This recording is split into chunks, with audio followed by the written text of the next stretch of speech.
बिस्मिल्लाहिर्रहमानिर्रहीम सल्लल्लाहु अलैहि वसल्लम। अस्सलाम वालेकुम क्लास 10th, उम्मीद है आप सब खैरियत से होंगे। बेटा आज के लेक्चर में हम 10th physics new book chapter number 13 पढ़ेंगे और चैप्टर नंबर 13 हमारा कंटिन्यू है और इसका आज जो हम टॉपिक पढ़ेंगे उसका नेम है प्रोपगेशन ऑफ साउंड। बेटा प्रीवियस लेक्चर में हमने डिस्कस किया था प्रोडक्शन ऑफ साउंड, यानी साउंड कैसे पैदा होती है, और हमने फिर पढ़ा था कि साउंड एक वाइब्रेटिंग बॉडी से पैदा होती है। जब भी कोई बॉडी वाइब्रेट करती है तो साउंड प्रोड्यूस होती है। लेकिन बेटा आज के इस लेक्चर में हम पढ़ेंगे प्रोपगेशन ऑफ साउंड। प्रोपगेशन का मतलब होता है कि वेव का ट्रैवल करके जाना, यानी वेव यानी जब साउंड वेव ट्रैवल करके जाएगी तो उसको हम बोलेंगे propagation of sound. Previous lecture में पढ़ा था साउंड पैदा कैसे होती है। इस लेक्चर में हम सीखेंगे साउंड एक जगह से दूसरी जगह ट्रैवल कैसे करके जाएगी। तो बेटा ये जो क्वेश्चन है इसको हम बाद में देखते हैं, पहले हम प्रोपगेशन ऑफ साउंड को समझते हैं। तो सबसे पहले देखें, साउंड नीड्स अ मीडियम, यानी साउंड के गुजरने के लिए क्या चाहिए, एक मीडियम चाहिए। अब मीडियम क्या है, अब साउंड के गुजरने के लिए कोई ना कोई मीडियम ज़रूरी है। मीडियम क्या होता है, यानी ऐसी चीज़ जहाँ से वेव गुजर के जाती है, एयर है, ठीक है, एयर है तो साउंड ट्रैवल कर सकती है। उसके बाद कोई भी सॉलिड हो सकता है, ठीक है, वाटर है, ये सारे क्या है, मीडियम है। तो साउंड के गुजरने के लिए कोई ना कोई क्या चाहिए, मीडियम चाहिए। सच एज वो एयर हो सकती है, कोई वाटर हो सकता है, लिक्विड हो सकता है, या कोई सॉलिड हो सकता है। इनमें से ट्रैवल करके साउंड एक जगह से दूसरी जगह पर जा सकती है। तो अब यहाँ पर एयर देखते हैं, अगर मैं बोल रहा हूँ तो अब जो मेरी आवाज़, ठीक है, रिकॉर्ड हो रही है, ठीक है, इसका मतलब क्या हुआ कि मेरे और जो मोबाइल के दरमियान जो जगह है यहाँ पर क्या है, एयर है, ठीक है। इसका मतलब कि साउंड जो है ना वो मेरे मुंह से ट्रैवल करके मोबाइल तक जा रही है, किसके थ्रू जा रही है, एयर तक, एयर के थ्रू, ठीक है। तो एयर क्या हुआ, इधर मीडियम हुआ। इसका मतलब साउंड के गुजरने के लिए क्या चीज़ चाहिए, मीडियम। तो मीडियम मेरे और मोबाइल के दरमियान कौन सा मीडियम है, वो है एयर। तो इस तरह साउंड एयर को यूज़ करते हुए, एयर को एज अ मीडियम यूज़ करते हुए क्या कर रही है, ट्रैवल कर रही है। तो वो साउंड वाटर में से भी ट्रैवल कर सकती है, साउंड किसी सॉलिड में से भी ट्रैवल कर सकती है, ठीक है। तो आपने प्रीवियस लेक्चर में ट्यूनिंग फॉर्क वाला जो ना वो ट्यूनिंग फॉर्क को डिस्कस किया था कि ट्यूनिंग फॉर्क एक ऐसी डिवाइस है जिससे आप साउंड प्रोड्यूस करवा सकते हैं। When a tuning fork vibrate, जब ट्यूनिंग फॉर्क वाइब्रेट करेगा, it creates compressions, high pressure and rarefactions, low pressure in the air. बेटा आपने पढ़ा था कि जब ट्यूनिंग फॉर्क जैसे वाइब्रेट करता है, क्योंकि उसके आपने पढ़ा था कि उसके टू प्रोंग्स होते हैं, ठीक है। ये आप देख रहे हैं, ये आपके पास एक ट्यूनिंग फॉर्क है और जैसे आप इसको वाइब्रेट करवाते हैं तो क्या करता है कि ये इसके प्रोंग्स क्या करते हैं, वाइब्रेट करते हैं, ठीक है। अब क्या होगा कि अगर हम यहाँ पर गौर करें कि ये यहाँ पर एयर मॉलिक्यूल्स हैं, ठीक है। जैसे ये ट्यूनिंग फॉर्क का प्रोंग उस तरह वाइब्रेट करेगा तो इन पार्टिकल्स की जो लेयर है वो उसको क्या करेगा, प्रेशर करेगा, यानी पुश करेगा। तो यहाँ पर ज़्यादा प्रेशर क्रिएट हो जाएगा, ठीक है। लेकिन जैसे ही ये प्रोंग दोबारा बैक लेफ़्ट साइड पर मूव करेगा वाइब्रेट करता हो, क्योंकि वाइब्रेट में क्या होता है, एक दफ़ा इसने इधर को जाना है और दूसरी दफ़ा इसने इधर को आना है। तो क्या हो रहा है कि जैसे ये इधर की तरफ आएगा तो यही मॉलिक्यूल्स क्या हो जाते हैं, थोड़े खुले खुले हो जाते हैं, यानी रिलैक्स हो जाते हैं, ठीक है। तो जब ये ज़्यादा क्लोज हो जाते हैं इसको बोलते हैं कंप्रेशन, और जब ये लेफ़्ट तरफ मूव करेगा, लेफ़्ट की तरफ मूव करेगा तो ये प्रेशर यहाँ पर कम हो जाएगा, उसको क्या बोलते हैं, रेयरफेक्शन। तो यहाँ पर बेटा जैसे ट्यूनिंग फॉर्क वाइब्रेट करेगा तो यहाँ पर क्या एयर में क्रिएट होते हैं, कंप्रेशंस एंड रेयरफेक्शंस। कंप्रेशंस मीडियम के अंदर वो पार्ट होता है जहाँ पर प्रेशर हाई होता है, और रेयरफेक्शन मीडियम का वो पार्ट होता है जहाँ पर वेव गुजर रही हो लेकिन प्रेशर क्या हो, वहाँ पर लो प्रेशर हो, ठीक है। तो यहाँ पर कंप्रेशन और रेयरफेक्शंस आपने प्रीवियस चैप्टर में भी आप लोगों ने पढ़ा था कि ये वेव के वो हिस्से होते हैं जहाँ पर मीडियम के जो ज़र्रात होते हैं वो क्लोज होते हैं एक दूसरे के। लेकिन रेयरफेक्शन वेव के वो पार्ट होते हैं जहां पर मीडियम के पार्टिकल्स जो होते हैं वो स्पेस्ड अपार्ट होते हैं, थोड़े थोड़े खुले होते हैं। आप इस डायग्राम की तरफ देख लें, इस डायग्राम में ये वाला पार्ट यहाँ पर मीडियम के ज़र्रात यानी मीडियम के पार्टिकल्स ज़्यादा क्लोज हैं, इसका मतलब ये पार्ट क्या हुआ, कंप्रेशन। इसके बाद नेक्स्ट जो अगला पार्ट आता है वहाँ पर मीडियम के जो पार्टिकल्स है वो एक दूसरे से स्पेस्ड अपार्ट है, यानी एक दूसरे से दूर दूर हैं, इसका मतलब ये फिर क्या हुआ, ये रेयरफेक्शन हुआ। इसी तरह compression rarefaction, compression rarefaction, compression rarefaction करते करते जो साउंड है वो एक जगह से दूसरी जगह ट्रैवल करती रहती है, ठीक है। उसके बाद as the prong moves forward, यही बात अगर ये प्रोंग फॉरवर्ड का मतलब इधर वाली साइड पे, ठीक है, अगर ये प्रोंग फॉरवर्ड मूव करता है तो फिर क्या होता है, जो it pushes the air molecules, ये एयर मॉलिक्यूल्स को पुश करता है, ठीक है, जिसकी वजह से पुश करने के बाद यहाँ पर का क्या क्रिएट हो जाता है, कंप्रेशन क्रिएट हो जाता है। दैट मूव्स आउटवर्ड, जो कि क्या करता है, आउटवर्ड मूव होता है, ठीक है। Next when it moves back, जब वही ट्यूनिंग फोर्क का प्रोंग बैक मूव करेगा, इट क्रिएट्स रेयरफेक्शन, तो वो क्या क्रिएट करेगा, रेयरफेक्शन क्रिएट करेगा, where air molecules are spread apart, यानी वो मॉलिक्यूल्स एक दूसरे से थोड़े थोड़े दूर हो जाते हैं, ठीक है। This continuous cycle of compressions and rarefaction, यानी साउंड जब ट्रैवल करती है तो यहाँ पर दो पार्ट हमें देखने को मिलते हैं। साउंड इन दो पार्ट की वजह से क्या करती है, मूव करती है, ट्रैवल करती है। एक पार्ट का नेम है कंप्रेशन और दूसरे पार्ट का नेम है रेयरफेक्शन। प्रोपोगेट का मतलब ये ट्रैवल करते रहते हैं, ठीक है, कंप्रेशन रेयरफेक्शन, कंप्रेशन रेयरफेक्शन, इस तरह ये प्रोपोगेट करते रहते हैं एज अ लॉन्गिट्यूडनल वेव। इसका मतलब फिर हम साउंड को क्या बोलेंगे, लॉन्गिट्यूडनल वेव बोलेंगे। साउंड वेव की क्या नेचर होती है, वो लॉन्गिट्यूडनल वेव होती है। आपने बेटा प्रीवियस चैप्टर के अंदर लॉन्गिट्यूडनल वेव भी पढ़ा था। लॉन्गिट्यूडनल वेव क्या होती है, ऐसी वेव जिसमें पार्टिकल्स की जो मोशन होती है वो जो वेव की डायरेक्शन के बिल्कुल क्या होती है, अलॉन्ग होती है, ठीक है। मतलब वेव भी इस तरफ जा रही हो और पार्टिकल्स की जो मोशन है वो भी क्या हो रही हो, बैक एंड फोर्थ हो रही हो, तो इस तरह की वेव को हम क्या बोलते हैं, लॉन्गिट्यूडनल वेव। इसका मतलब यहाँ से हमें ये पता चला कि अगर साउंड कंप्रेशन और रेयरफेक्शन की वजह से ट्रैवल करती है, ठीक है, तो इसका मतलब ये साउंड वेव क्या हुई, ये लॉन्गिट्यूडनल वेव हुई।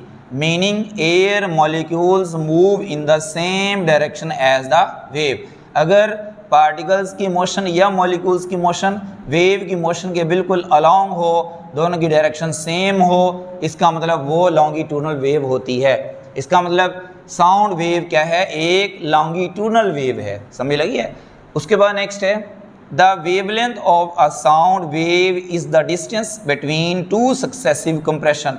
सक्सेसिव कंप्रेशन का मतलब लगातार दो कंप्रेशन के अंदर, ठीक है, कंसेक्टिव दो कंप्रेशन के दरमियान जो डिस्टेंस होता है उसको क्या बोलते हैं, वेवलेंथ बोलते हैं। लाइक अगर एक कंप्रेशन ये है, ठीक है, और दूसरा कंप्रेशन ये है, तो इनके जो दरमियान जो डिस्टेंस है उस डिस्टेंस को हम क्या बोलते हैं, वेवलेंथ बोला जाता है, ठीक है। यहाँ पर बेटा एक डायग्राम है, इससे मज़ीद हमें समझते हैं। ये आपके पास एक लाउड स्पीकर है, ठीक है, उसके बाद ये एक हॉलो पाइप है, खाली पाइप है।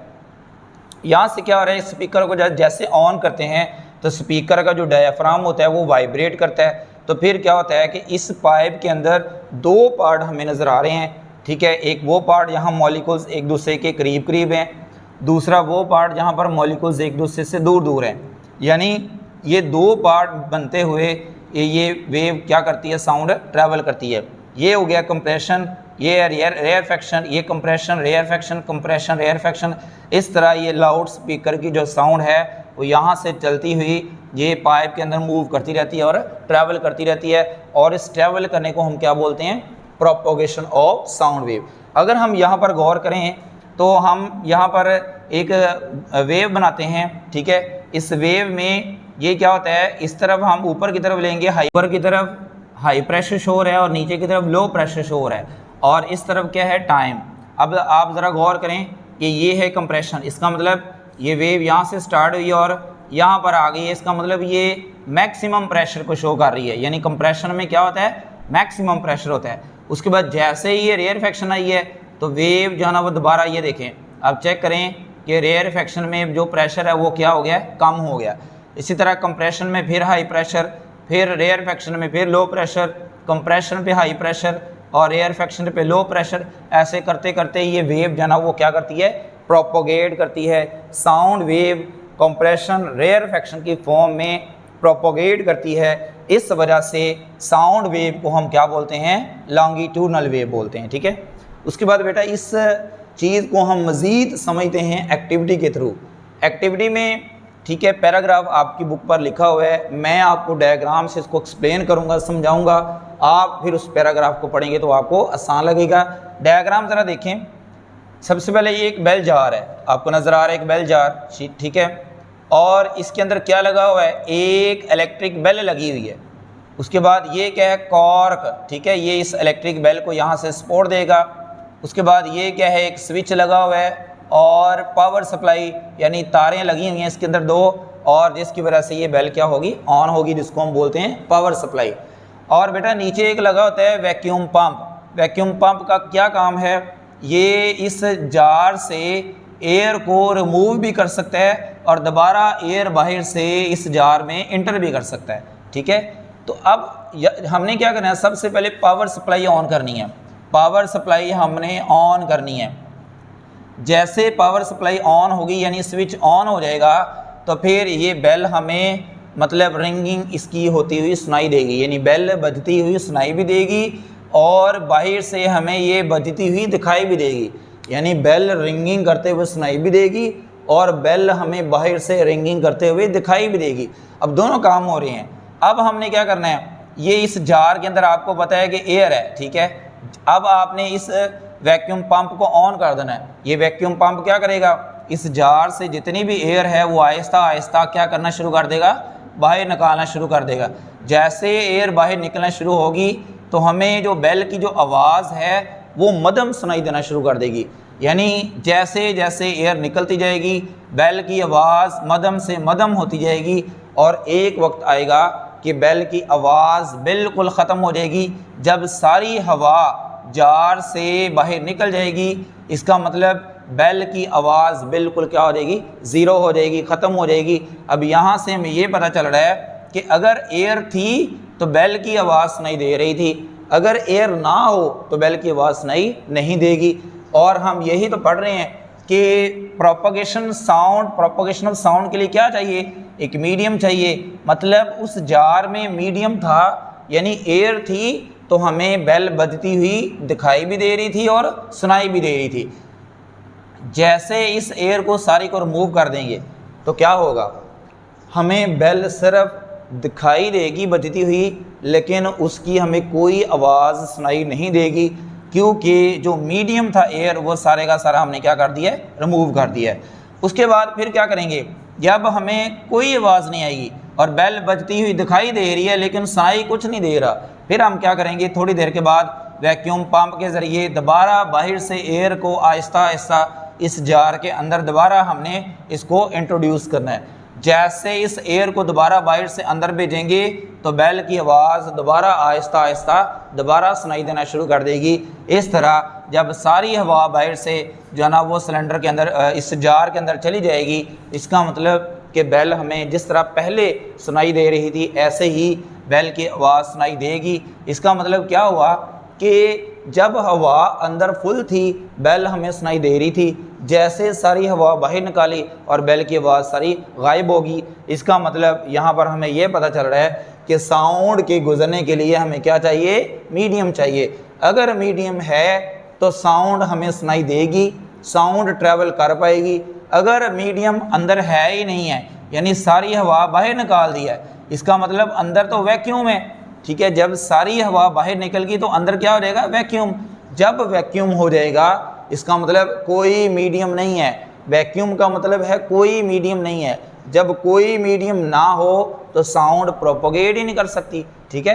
इसका मतलब इस एक्टिविटी से हमें यही पता चल रहा है कि साउंड के गुजरने के लिए क्या चाहिए, एक मीडियम चाहिए।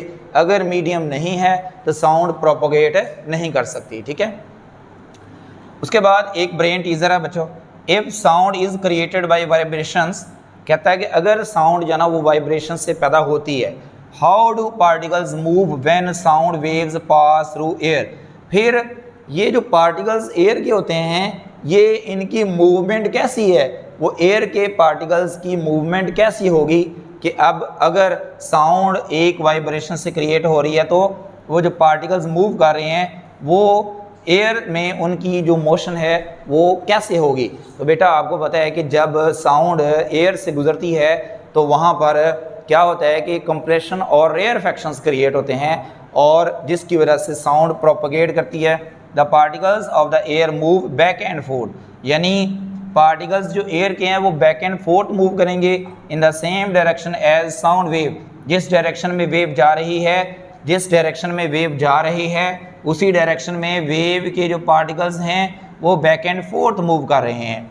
और इस तरह this is because sound is a longitudinal wave, इसलिए तो फिर हम साउंड को लॉन्गिट्यूडनल वेव भी कहते हैं।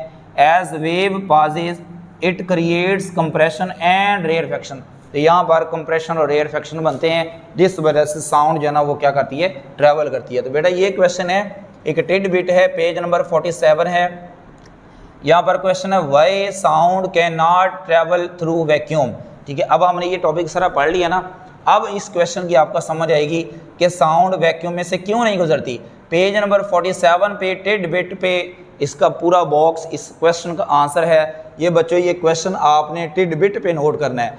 तो साउंड वैक्यूम में से इसलिए नहीं गुजर सकती क्योंकि वैक्यूम एक ऐसी जगह है जहाँ पर कोई एयर नहीं है, कोई मीडियम नहीं है। तो आप जानते हैं कि जब कोई मीडियम ना हो, जब कोई भी मीडियम ना हो तो साउंड प्रोपगेट नहीं कर सकती, क्योंकि साउंड एक मैकेनिकल वेव है और मैकेनिकल वेव ऐसी वेव होती है जिसके गुजरने के लिए कुछ ना कुछ मीडियम ज़रूर होता है। तो इसका मतलब वैक्यूम में तो कोई मीडियम नहीं होता। अगर वैक्यूम में कोई मीडियम नहीं होता तो इसका मतलब साउंड फिर कभी भी वैक्यूम में से गुजर नहीं सकती। तो बेटा ये था आज का लेक्चर जिसमें हमने सीखा कि साउंड कैसे प्रोपगेट करती है, और उसके बाद हमने एक एक्टिविटी के ज़रिए इस बात को प्रूव किया कि वाकई साउंड के गुजरने के लिए हमें कोई ना कोई मीडियम जो है ना वो दरकार होना चाहिए। उसके बाद लास्ट में हमने एक ब्रेन टीजर क्वेश्चन था और उसका आंसर समझा। उम्मीद है समझ आ गई होगी। अल्लाह हाफिज़।